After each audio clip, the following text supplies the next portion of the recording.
Yon. Magandang hapon. Welcome. What's up guys? Meron tayong bagong bisita. Welcome ko muna kayo sa TRD Parts Facebook and YouTube channel natin. Kung di pa kayo nakasubscribe, please do subscribe sa YouTube channel natin.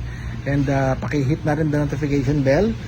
And also mag-like kayo dun sa Facebook page natin. Mas active tayo actually dun sa Facebook page. Kasi nandun ang comment section. Nandun ang send ng message.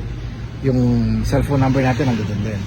Okay, so may bisita tayo dito 2016 sir, manual. Actually sir, for your information, ito yung kinonvert natin na Fortuner 2016 na manual na ginawa natin GR. Tayo sa ating galing yan. Siyempre left hand drive headlight Hindi tayo nagpapalit ng right hand drive o hindi tayo nagbebenta ng right hand drive. Yan. Konting walk around tayo dito sa 2016. Diba? Malilito ka. Urig na urig ang dating, So, syempre, 2016, di pa siya naka-display. So, yun, pakita natin. So, ang gagawin natin dito, papalit tayo ng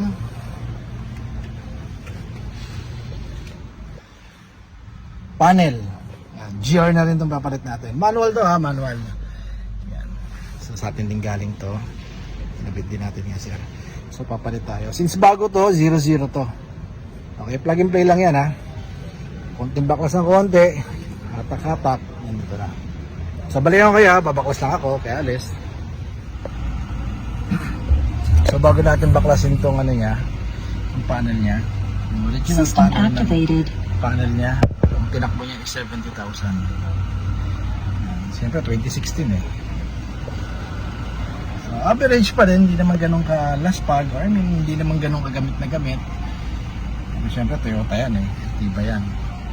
So bago natin baklasin papalit natin. Part number GR.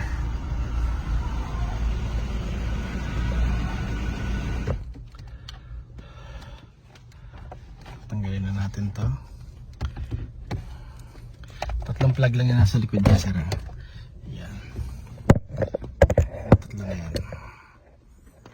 socket. So yun lang din ang gagamitin natin na socket.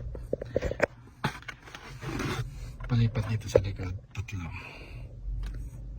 Ayan, kaya plug and play siya. So natanggalan natin yung stock nya.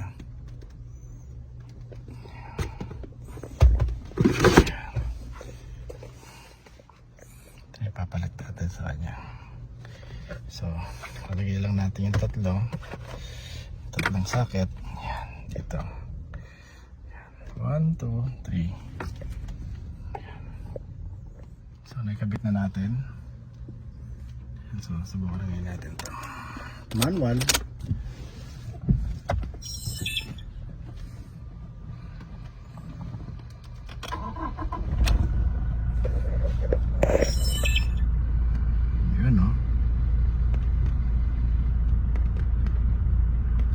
Sinabi ko, mapapansin mo yung auto niya 0-0. Then yung kulay system activated. Siyempre medyo mas aggressive to kasi since updated to upgraded. Mas yung pag-illuminate nung mga ilaw niya o yung mga bulb na ginamit dito, siyempre mga modelo na, kaya mas malakas, mas visible, sporty. Ito mo naman yung mga kamay, di ba? Kulay pula na. Unlike dun sa before.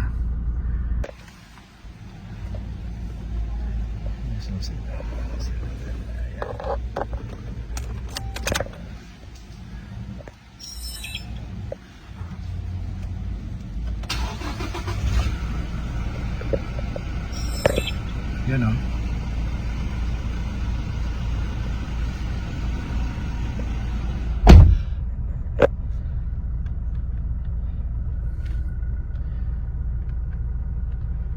System activated. So gumagana naman lahat.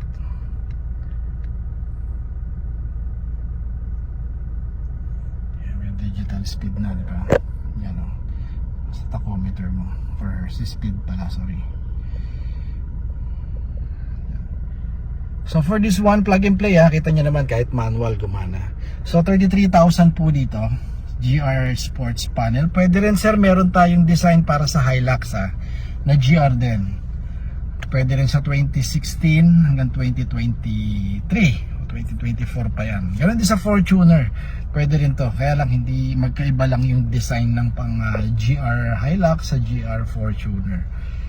Okay, so not sure sir kung may available tayo Tingnan natin yung handbrake.